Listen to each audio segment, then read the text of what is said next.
O le launga i le suafa mamalu o le tua tama le alo ma le ngang pa ia. He o tātou whaasoa i le autu o le nei tai au. O le tai au le nei e whaapitoa mo tupulanga talabou. Tupulanga talabou. Pai mai le autu, ia whai ma tupulanga e onosa'i tigā ma puapuaga o le galuega. Ua lē whaapito tasi le autu i tupulaga talavou ae mō tangata uma. Mō tangata uma. Ia whai ma tupulaga e onosa'i i tigā ma puapuaga o le galuega. Tātou manatu i le tala lea na whaitauina na nei. O le tala ia Elisaia ma Elia.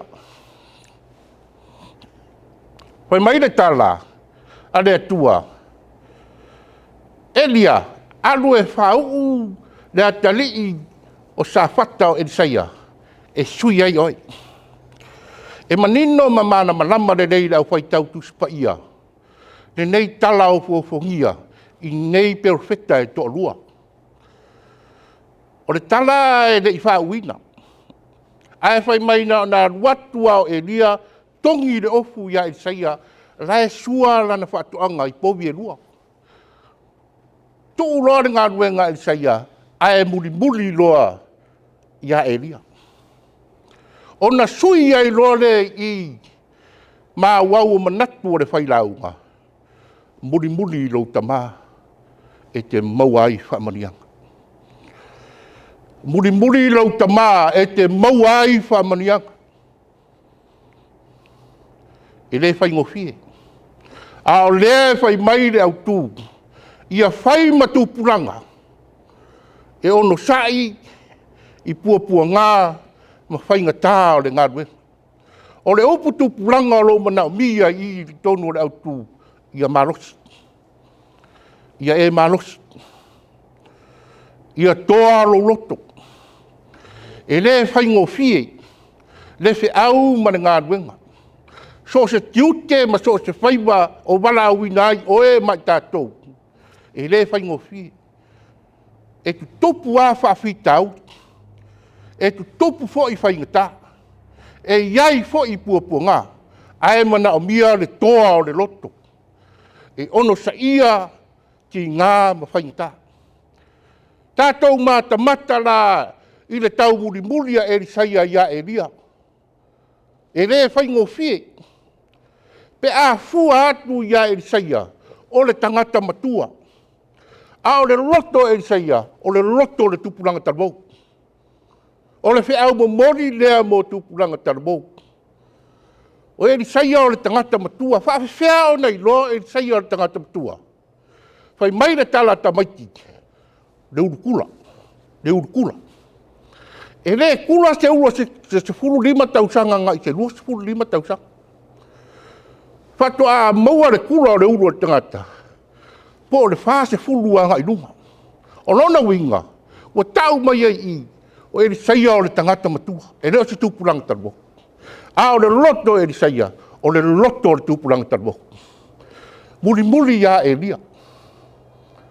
E mamau ala, e whaingata, ae na muri pea. E whaatau aina tele, e le whaitaunga le soni nei, nui e tolu. Nui e tolu o pe teli, o Jericho, mai oritana. E whaatau ai le soni o le whenga inga tuai. A fua i le mamau le na o anga iai. Ae olo o muri pea Elisaia. E ngata i le mamau ala. Fia inu la ina tibu ia. A o upu fo ia rau so o rau perfecta na whaia Elisaia. Wa e loa la vese romutai. O rai, e te sila fia la vese romutai maoi. A o le talia Elisaia, o le talia le tangata e toa. Talia le tangata wa iai le loto whatutua. Wau loa. Ai o te le ua lama lo matai. O tu tonu o peteli. O le ai leo o le tupu. E iai uma me whaatau inga ma mea mātango fie. A fua iai tupulanga tala mou i nei o na pō. Whaingo fie te leo na tō singa mā pau. I mea whai i la whai. Whaingo fie. A leo au mai le atao e saia. Whātua tuanai. A e muri lon tamā. Muri le perfecta Elia. E iai lon tatununga. E mau ai whaamania. E le inofo i nā e saia. E le nā o le pauleo se nuu nā luanga iai le sāwaringa a Elia ma e saia. No o Yeriko. Tasi lea ai ma tautia ia o na pō le whenga inga tuai. Na solo ia i lalo i o sua ma whanaunga Israelu.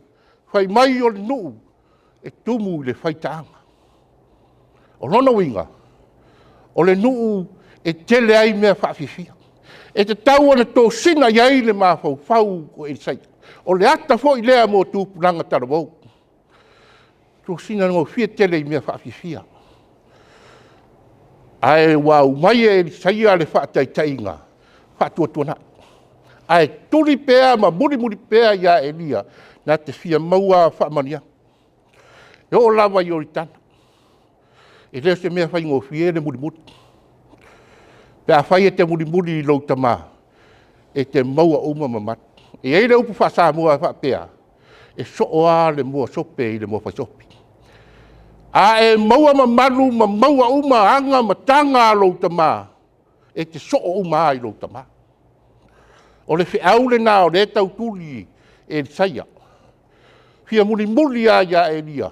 Ina ia maua le mea e te tau o na maua i le ato toa. O le ane mea le mana o ai Elia. E saia ia Elia. Vai lua mai lo wanganga. O le awe iai le ofu a iai le mamalu. A o le mana o e saia. Vai lua mai lo wanganga. Lea le winga o lea mea vai lua mai lo wanganga. Whatumu wa. O le taimi ana alu e se ai Elia ma e saia. Na awe iai le ofu. Le nā. Le mamaru le nā. Le whiau le nā. Le ngā luenga le nā. Nā ua iati oi. Se mea mātango fie. O le whaamanuia o le tamā i se atari. Nā te tau a vea ai mamaru. Mamaru ia o le tua whaingo fia ia e saia. O na whaia wā venga SS. I le whaatulanganga o e lia me e saia. E siri ai le teleo wā venga na whaia e saia. I lo e lia. E lo ai. Le whaawina ma le whaamamaruina e le tua. O le nei perfecta tau ua o le tuspaia. E le ialu e saia e tāla ia. E peo na whi nau mai le apostolo Paulo. O le nei whaiwa e se whaiwa e whaingo fie. E leo se whaiwa e whaingo fie. E iai tala o le whiau ma ngā ruenga. Mātou te reo atu e whai loa atu i mātou. O mātou o whai lau. O mātou o whai whiau. Ai mātou te atu e whai loa atu i Jesu Keriso. O le ao le kāresia.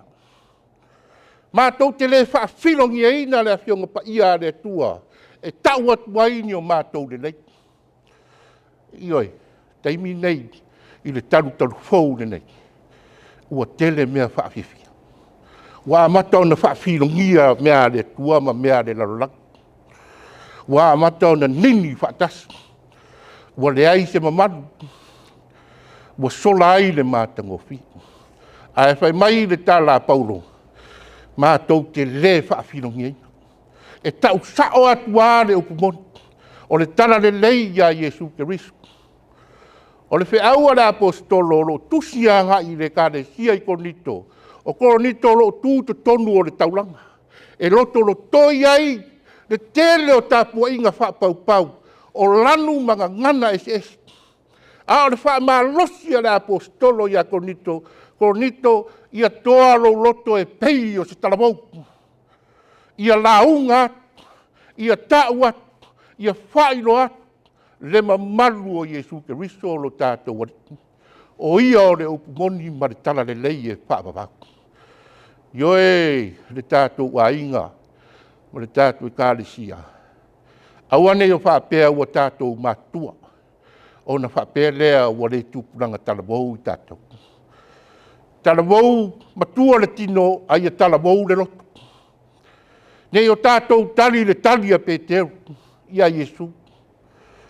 Iesu, wa manao iai le loto a o le tino wa vai vai. E le fai ma ia le tātou ngārwe. A wai lo mai malolo. O le whiau ma le tala le lei, o whaatasi le malosi o le tino, ma le malosi o le loto. E fai ai le whiau ma le ngārwe, a whaawa. Tātou au maia le tala ia yo. Se tasi e to ina tau taua o le tuspa ia. Toe a o iwi ma pau, ai na tu maua i le whaatua tua. E toa le roto. E talavou le roto. Na tali ma onosa'i i te ngā ma puapuaga. Na o atu ia te ia. O le ale mea na o iai. Na wha e aina ma wha ta mao ai ngai. Le nei toa tau taua o le tuspa ia. Le tātou e kālesia. Tātou ke ofu le mamalu o le tua. E tau atu ai, ma whailoa atu ai, le whiau, mana ngā ruenga whaola le tātou ni o Iesu Keriso. O puapua ngā ma whainga tā, ma ti ngā, a o whea ngai ma le tātou ari. Ona le alofa ia i tātou, na o ai lunga o le tātou. O lona toi soi fua mānu mā lō mai. Tātou mata lea i lona mamalu lea. Le mamalu lea e le i loa e o nau soo. Na o Iesu lea wala toi loa. A e le haima se isi na fesili. Ia Iesu. O whea na au mai eiro ofu. O ai nā luatu ma le ofu na e te ofu ai. A fua le tātou mata i mori mau. A le au whai evangelia. E o atu tina ma Peteru. Toi o ie ma le solo. Na tau ia le tino Iesu. Toi fo ia na o Maria. Fai mai tala Iesu, au e te pai mai. O te le ian wa e lo ta ma ro o tau ta ma. A tau atu yo o te mua ia o tau i kalai. Fātu Iesu te tonu o le whane. Ua la e Iesu i ofu. O whea na au mai ai. O ai nāru ave le ofu ia Iesu. Pulea o e manau tatu. A le tali o le whailaunga. Ma manu lea o le tua. Ma manu lea o le tua wha ofu ailo nā tari. O le whina ngalo fo i lea o le tua ia o e le tama ma le teine tala wau. Ia e ofu i le ma manu o le tua. O le tātou tu si fo lau le i le naki. Tātou talia Iesu Keriso i o tātou loto. Wha ofu tātou lona ma manu. Ia tātou sao whangai lona ma loe pāpapaku. Le whiau mo tātou i le nei asu. Ia whai ma tupulaga. E onosa'i ti ngā ma whainga tā. Ma puapua ngā o le ngā ruenga. I so tiute ma so whaiwa. E wala au ina ai tātou. E whaamanuia i tātou e le tātou tamaha. Ma vea i tātou ma suli o lona ma loe pāpapaku. Ona o le suafa Iesu. Amen.